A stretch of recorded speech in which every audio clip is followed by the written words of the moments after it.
عجتاشنم بقراك قنري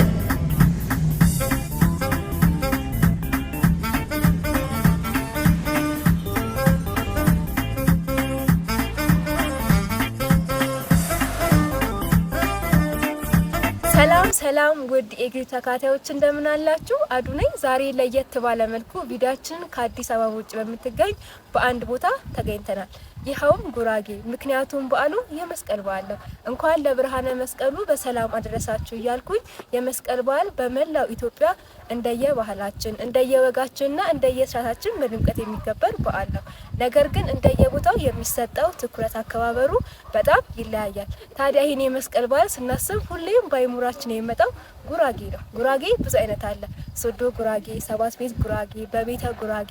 ታዲያ ዛሬ እኛ የምንገኘው በሶዶ ጉራጌ ወሻምባ ነው። ታዲያ በዚህ አካባቢ የመስቀል በዓል ስርዓት ምን እንደሚመስል በደንብ እንመለከታለን። ከእናንተ የሚጠበቀው እስከ ቪዲዮ መጨረሻ አብራችሁ መቆየት ነው። መልካም በዓል፣ መልካም ቆይታ። ታዲያ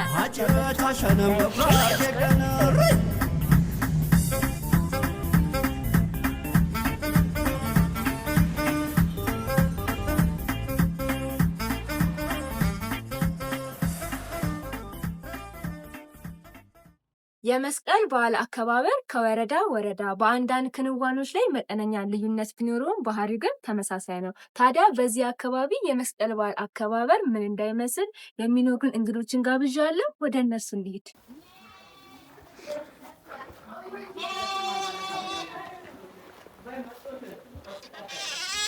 እንኳን አሰላሃነ ቡና ደረሰ እንኳን አደረሳችሁ። የበዓል ዝግጅት እንዴት ነው? የበዓል ዝግጅት በእኛ አካባቢ ደማቅ ነበረ። ከመስከረም 13 ነው የሚጀምረው። መስከረም 13 በሶዶ ክስታኔ ማለት ነው። በሶዶ ጉራጌ ውስጥ መስከረም 13 ይጀምራል። 13 ሴቶች ያው ጎመን ምናምን ይገዛሉ። መስከረም 14 ደግሞ የደመራ ቀን ይባላል። ለየት የሚያደርገው በጉራጌ ክልል ማለት ነው መስከረም 14 ነው። መስከረም 14 የደመራ ቀን ነው። መስከረም 15 ደግሞ መስቀል ተብሎ ይከበራል። ከዛ መስከረም 15 ሲሆን ጧት ያው ጎመን ይባላል በጉራጌኛ። ጎመን ማለት ጎመን ያው ተቆርጦ ምናምን የሚቀርብ ነው እና መስከረም 14 ይጀምራል መስቀል በዓል እና መስከረም 14 ተጀምሮ መስከረም 15 ያው ጧት ጎመን በጣባው የምታዩ ማለት ነው አለ አይደል ግድግዳ ላይ እሱ ይቀርባል። ከዛ እያንዳንዱ ሰው እሱን ይዞ ይቀርባል። ከዛ እናት የሆኑ ወይም እርሳቸው ወይም አሮጊት የቤት ታላቅ የሆኑ ሴት ሽማግሌ ይመርቃል። ታላቅ የሆኑት የቤትየው ሴት በየእንትኑ ደንገሳቱ እንትን ጣባ ይባላል በሶፍኛ ሸክላው ማለት ነው የግድግዳው ላይ ይወርዳል። በአመት አንዴ ለመስቀል ነው የሚወርደው። መስከረም 15 ይወርዳል። ከዛ በኋላ ያን በቀረበበት ሁሉም በዛ ይመገባል ማለት ነው። አንድ ለየት የሚያደርገው ነገር ይሄ ነው። በዛ በሸክላ ካልሆነ በሳህን በምን አይበላም። ይሄ ለጌጥ ይቀርባል። ከዛ ቡና ይፈላል። እነዚህ ለጌጥ ነው ያው ይቀርባል። መሶቡም ያው እሱም ግድግዳ ላይ ነው እስከ ጥቅምት 5 ቀን ድረስ ግድግዳ ይቀመጣል ማለት ነው። ግድግዳ ላይ ወርዶ አይሰጣም። ጥቅምት 5 ቀን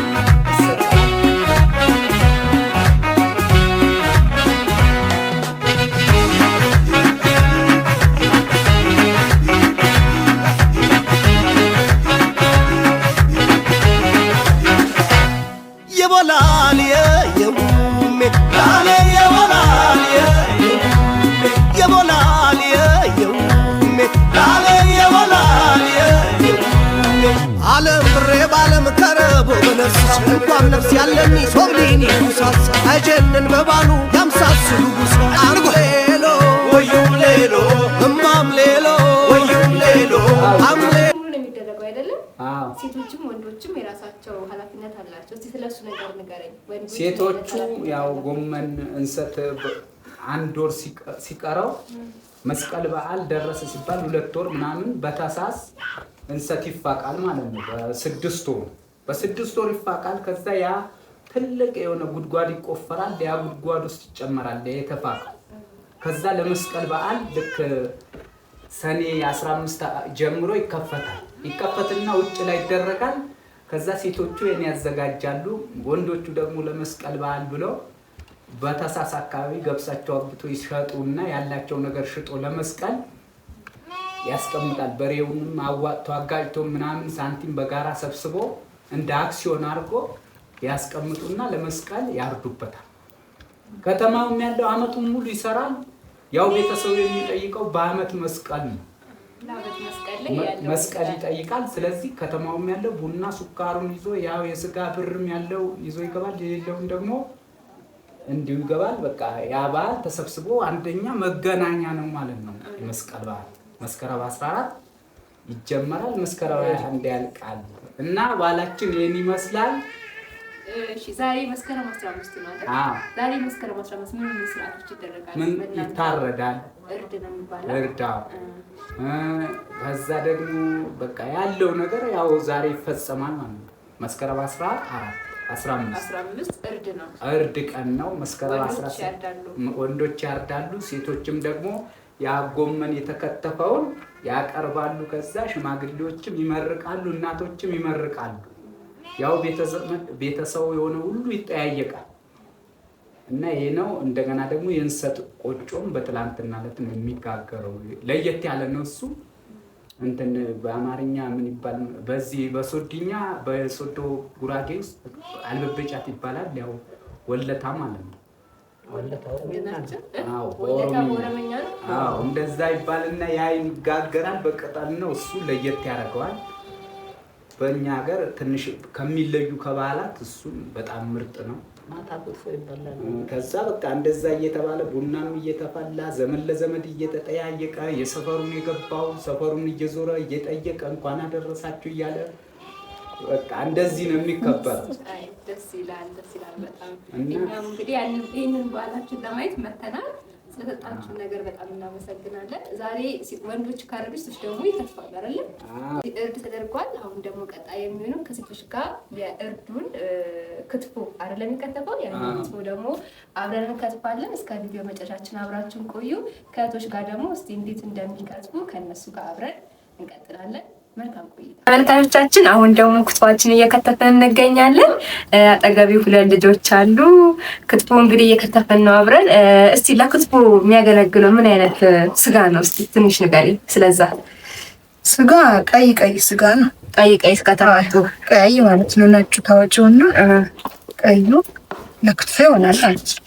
አይ ተሩሽ ጥቅ ነው የሚለው በጣም ብሎ ከዛ አሰራሩስ እንዴት ነው? ምን ይደረጋል? አሰራሩ ቅቤ ይደረግበታል ማለት ነው። እሺ ቅቤ ይደረግበታል። ከዛ ሚጥሚጣ ኮረሪማ በሚጣ አንድ አድርጎ ከዛ በኋላ ማለት ነው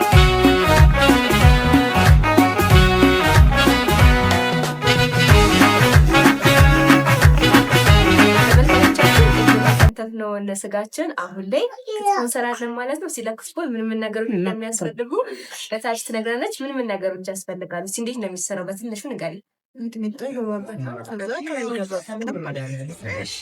እንስራ አብረን።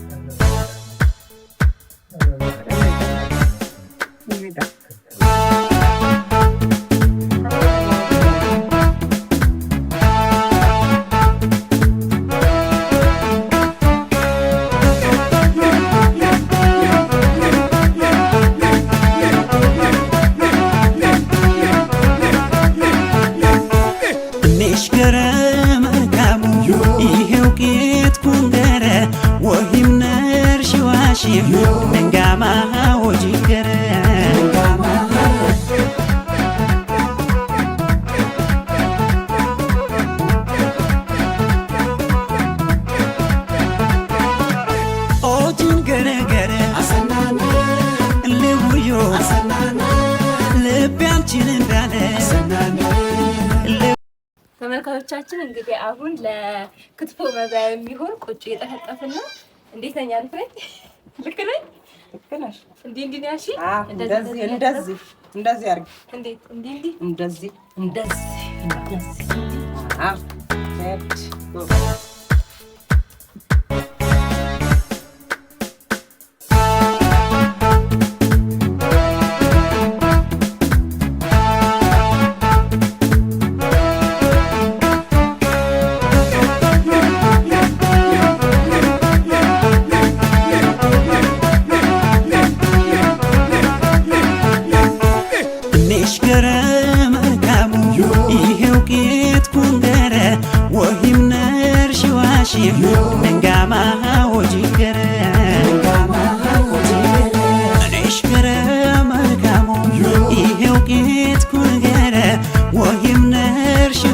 Nengama ojingere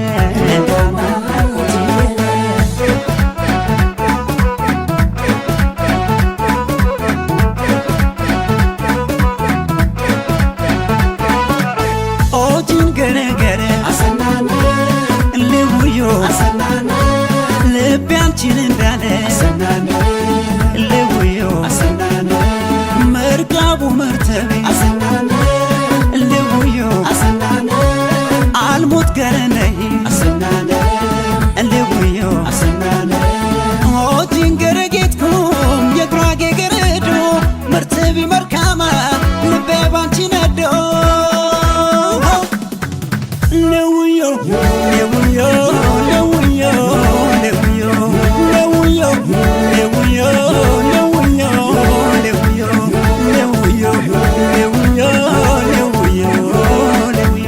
አሽከራ መርካሞ ተጎዳውን በርተምርት ይፈስ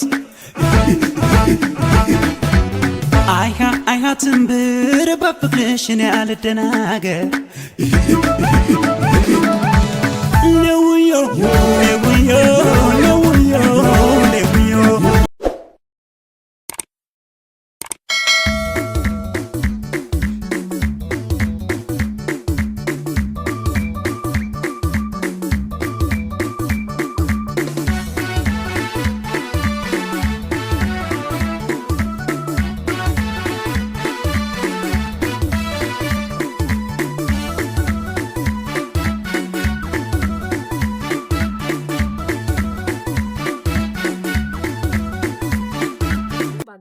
እዚህ አካባቢ ላይ የደመራ ስነ ስርዓት እንደማይኖር ነው የተነገረኝ ከመጣው በኋላ ነው። እና እስቲ ምክንያቱ ምንድነው የሚለውን ነገር እዚህ አካባቢ ነዋሪ የሆነ አንድ ሰው ጋብዣለሁ።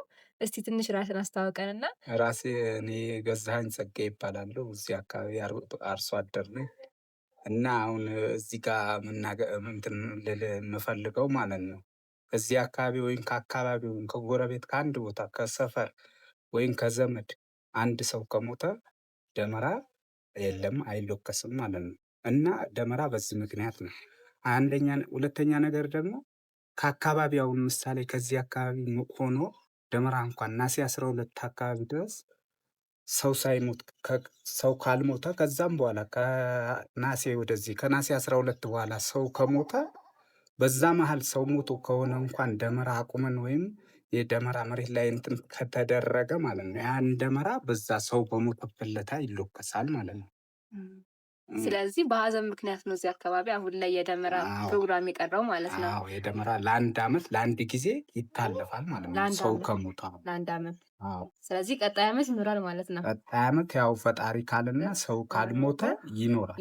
ሰው ከሞተ ግን ያው ይቀጥላል እንደ ባህል እንደ አካባቢ ነው። በጣም እናመሰግናለን። ስለዚህ በዚህ ምክንያት የደመራ ፕሮግራምን እዚህ አላከበርንም። እዚህ ባናከብር ግን በቤተ ክርስቲያን ተገኝተን አክብረናል።